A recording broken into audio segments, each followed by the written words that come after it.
আসসালামু আলাইকুম, welcome to Tanzina's recipe. আজ আমি আপনাদেরকে তৈরি করে দেখাবো একটু ভিন্ন স্বাদের রেসিপি ফ্রাইড চিকেন কষা।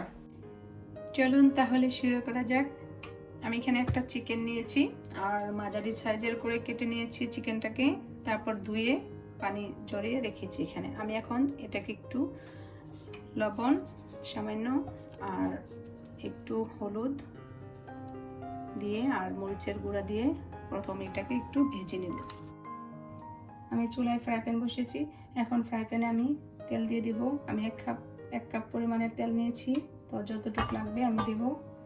আর এখন আমি এটার মধ্যে চিকেনগুলো ভেজে নেব হালকা করে।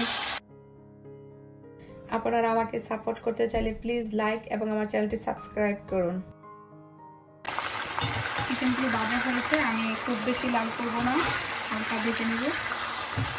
তো আমি উল্টিয়ে দিয়েছি একবার, এখন চিকেনগুলো উঠিয়ে নিচ্ছি।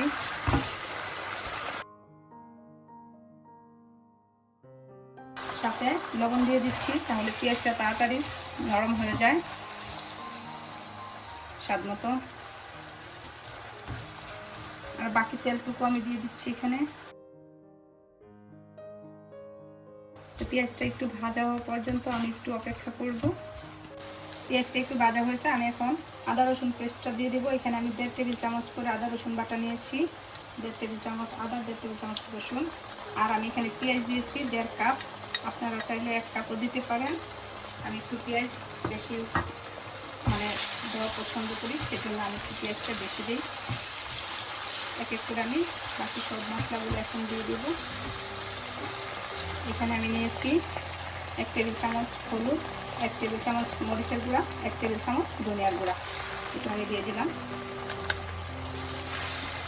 আর দিয়ে দিচ্ছি 1 টিস্পুন জিরার গুঁড়া, 1 টিস্পুন এলাচি গুঁড়া, 1 টিস্পুন দারচিনির গুঁড়া। সবটাই গুঁড়া মশলা দিচ্ছি। আর দেবো এখানে 1 টিস্পুন টমেটো সস, সামান্য একটু পানি দিয়ে দেব, মশলাটা যেন পুড়ে না যায়। মশলাটা কষানো হয়েছে, আমি এ পর্যায়ে একটা তেজপাতা দিয়ে দিচ্ছি ছিঁড়ে, আর চিকেনটা এখন দিয়ে দেব। একটু নেড়ে ছেড়ে তারপরে 5 থেকে 7 মিনিটের জন্য আমি ঢেকে রেখে দিব। মশলাটা মিশিয়ে পুরো চিকেনটার গায়ে আমি এখন 7 মিনিটের জন্য ঢাকনা দিয়ে ঢেকে রেখে দেবো। তার আগে আমি 4টা কাঁচামরিচ দিয়ে দিলাম আর চুলাটা মিডিয়াম হিটে রেখে দিব। 7 মিনিট পরে ফিরে এলাম।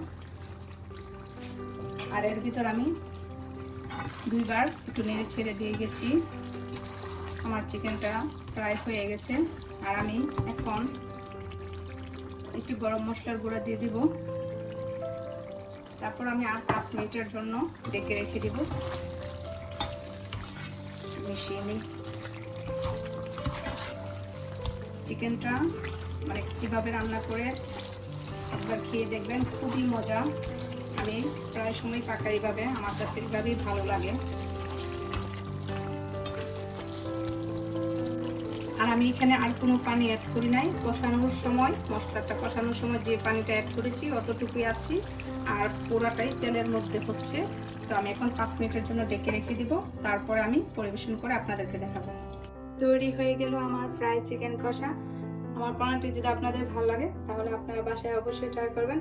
আর আমার ভিডিওটি লাইক এবং চ্যানেলটি সাবস্ক্রাইব করে আমার সাথেই থাকুন, আমি যেন আরো ভিন্ন স্বাদের রেসিপি আপনাদের মাঝে আনতে পারি। তো আজ এই পর্যন্তই। সবাই ভালো থাকুন, সুস্থ থাকুন। আল্লাহ হাফেজ।